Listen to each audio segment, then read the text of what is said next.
What's up guys, Sal here. So I've been through this so many times in the past. Samsung has a new flagship phone. It's better than the last one, more expensive than the last one. But the Galaxy S20 Ultra is taking that formula to a whole new level with that gigantic screen and a crazy camera that comes with a crazy price tag too. That said, after almost one eternity later, they finally delivered this bad boy to me. I know it's too late and that's why I'm not gonna make this an unboxing video, but rather share some thoughts on some of the things about this handset, and also at the end of the video I'll share my honest opinions whether or not the Ultra is worth upgrading to if you have the Galaxy S10 Plus or Note 10 Plus. First of all, these are the things you get inside the box. Samsung also bundles this free case with the box, which is pretty nice. One of the first things a lot of you do when you get a new phone is slap a screen protector on. And since the Galaxy S10 and Note 10 came with one, many have been wondering if the Galaxy S20 Ultra also comes with a screen protector. The answer is yes.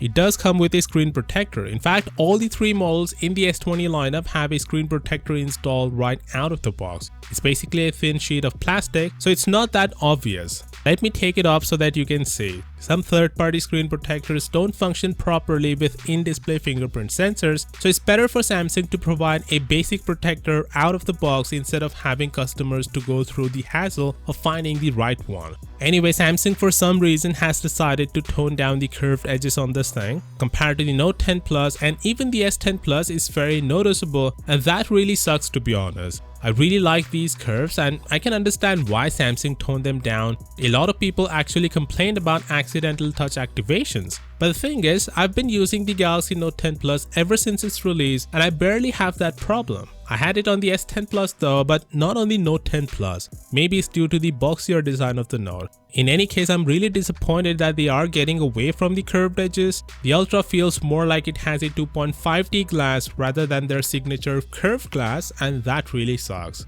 The in-display fingerprint scanner though is basically the same. I don't see and feel any improvement compared to the Note 10 Plus. A few months ago, Qualcomm has showed their upgraded ultrasonic scanner that has 17 times more surface area and can register 2 fingerprints at once. Unfortunately, that didn't make it to the S20. Hopefully, Samsung would bring it to the Note 20 later this year. Samsung also issued an update to the camera to fix the autofocus issue that plagued the Galaxy S20 devices. Thankfully, the update was ready right out of the box and I haven't faced any issues so far as the autofocus go. Samsung has also issued the update to the Snapdragon variants, so the folks over at the US should get it today itself. That said, the display is so freaking beautiful. The 120Hz indeed makes a ton of difference and it's very pleasant to the eyes, but at the same time it also spoils you. I mean, every other display with 60Hz feels like crap after you use the Galaxy S20 Ultra. Right now you can only experience the 120Hz in the system UI and on some web pages while scrolling.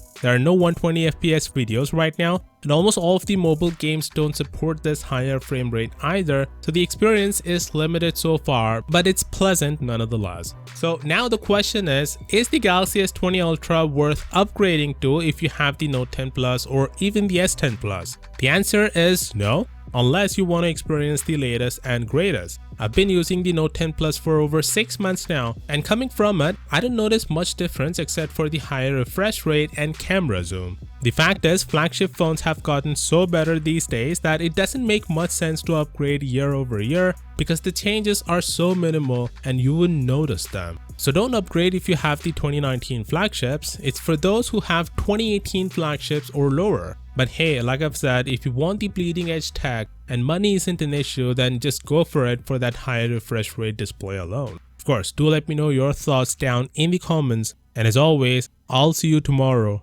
Peace out.